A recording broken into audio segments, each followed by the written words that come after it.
everybody knows about Zillow's estimates. I know you've seen the estimated home value at the top of the screen on a new listing on their website. And for years, people have been using this as a way to accurately price their home and determine their home's value.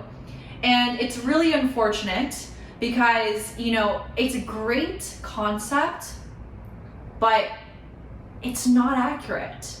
I mean, have you seen these articles? Have you heard about this in the news? I've been saying this for years in my career, and along with many other agents, that the pricing algorithm just doesn't work. And the reason why is that their algorithm is pulling data from public tax records. They're essentially taking your home and saying, okay, next door has this many bedrooms and this many bathrooms, and it's sold for this amount of money.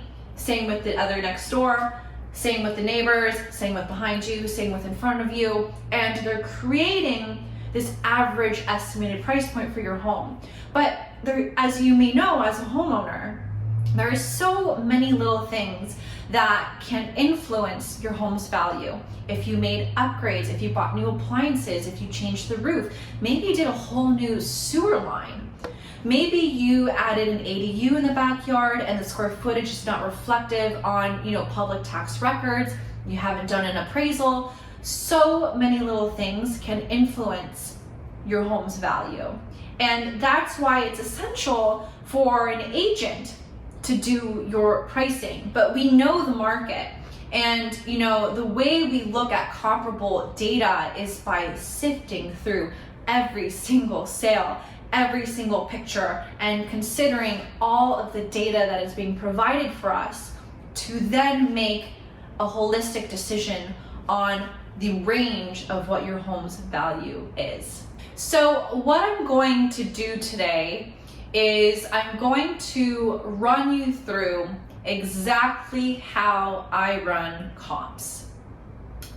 Now, you're going to notice that the example that I'm using has already sold. That being said, this is what I exactly did for my clients when this property was live earlier this year. It was a condo of significant size for the area in Brentwood that was listed for $930,000. Yet I just knew from my experience that this was far off in pricing. And obviously we need direction in terms of how to approach multiple offers and what price point did we need to come in at to stay within a reasonable range, but also competitively. Estimations ended up being spot on. So I'm going to run you through the entire process so you can see what goes through my mind when it comes to pricing a property in general. So we have 11916 Goshen Avenue, Unit 1, located here in Brentwood. It's 4 bedrooms, 3 bathrooms, and 1875 square feet. As you can see, it sold for 1.190. The range that I had given my clients was 1.19 to 1.21.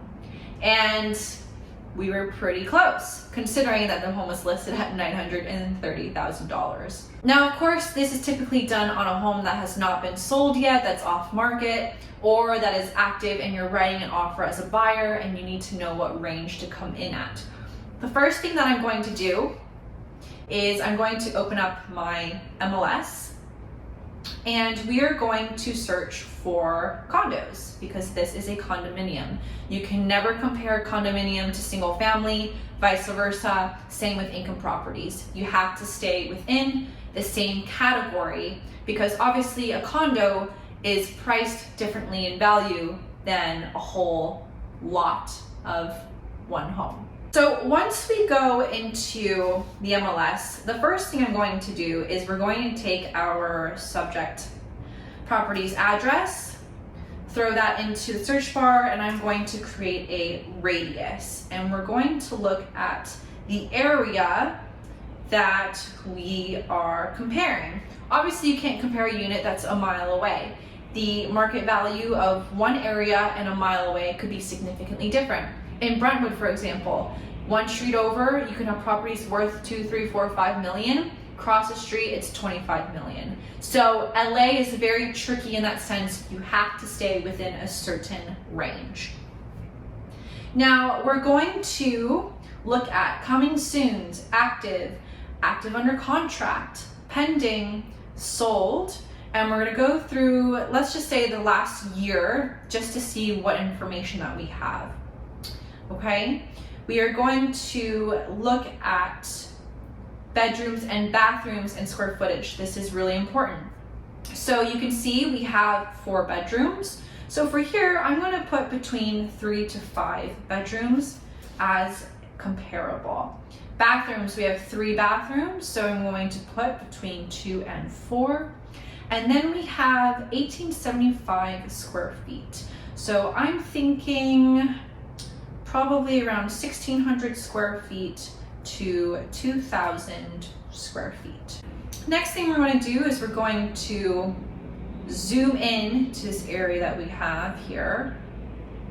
We're going to get rid of this radius. That was just a way for me to zoom in on the property. And let's just take, oops, let's see. Sorry, I'm going to grab this tool. Let's just take this area.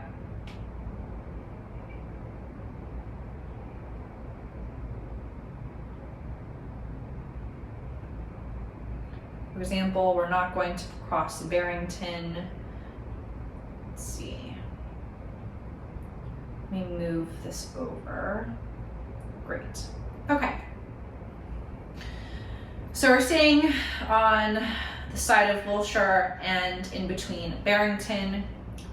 And we're going to look at these listings. While that's loading, I'm going to show you guys the pictures so you can see what the condition is and what the home looks like and know what we're comparing to when looking at these other recent solds. So we have our living room here, living and dining. We have your kitchen, a little bonus family room, bathroom, office, bathroom, bedroom, master bathroom. And you know, my biggest takeaway here is, okay, it looks somewhat updated, it has hardwood floors, it looks freshly painted, but I will note that it could use some updating. Bathrooms look like they haven't been done in a while. So that's something that we're going to take into account when looking through these comparable sales. Now I'm going to save you from the boredom and the significant amount of time that it takes to go through each of these listings. But essentially what I'll do is, after reviewing what the condition of the home that we're looking at to price, we then look through every single comparable sale and pick the ones that seem to be in the most similar condition and the ones that seem like they would be the best at providing more insight as to what that home is worth. So once I have pulled those listings, I put them into one of our Coldwell Banker platforms that allows us to basically compare and look at the units that I've chosen.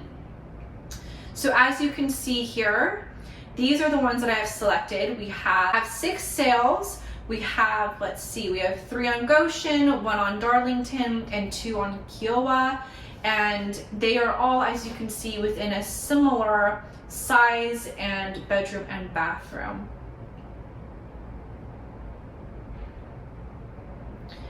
Now, as you scroll down, this is going to show you all of the stats. We have an average of the sales price points here. So you can see that we have some that range from 1 million to 1,425,000. Now, obviously, that is a significant difference. So there's things that we will then begin to consider. First things first, of course, we are going to look through all of the photos. So we can say, okay, this one does look pretty similar.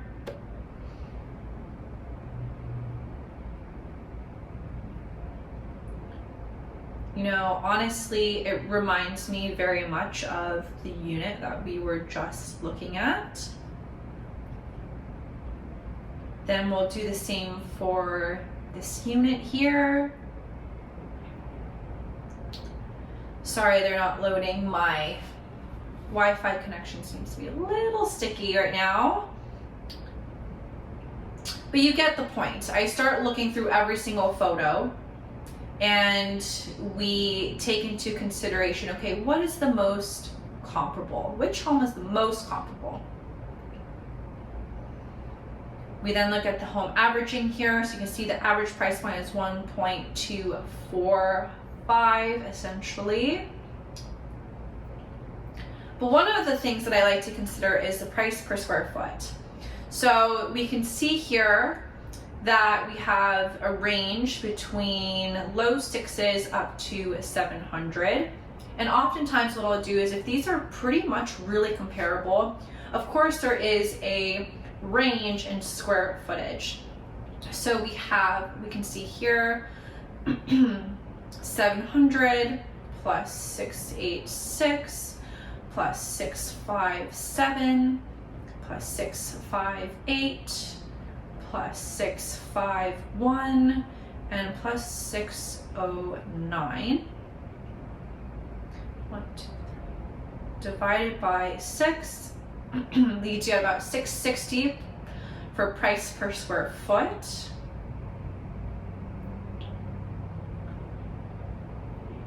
Do 660 times 1875. So that lands the property here about around 1.23, 1.24. That being said, I personally felt like when I was looking through all of these units that most of them were a little nicer and a little more updated. So that's something to take into account. And with that decision, landed me to recommend my clients to be in a range between 1.9 and 1.21. And ultimately, the unit went for 1.19.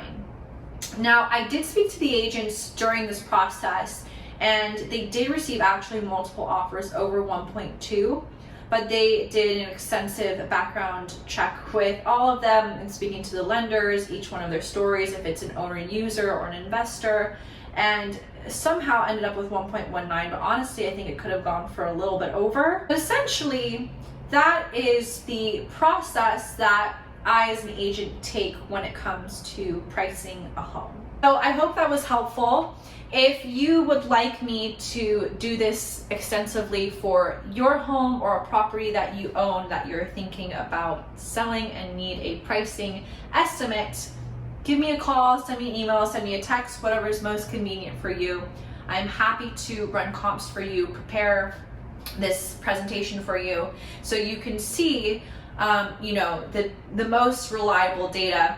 Obviously, this is going to be significantly better than trying to take an algorithm with public tax record data and throwing together some random averages. It clearly can have an impact on you as a homeowner and cause you to price, with the wrong strategy in this market. And so you need to make sure that you're on top of that and on top of pricing. Any questions, comment down below. I'm happy to answer them. But other than that, I hope you guys have an amazing day, and I will see you next time in my next video.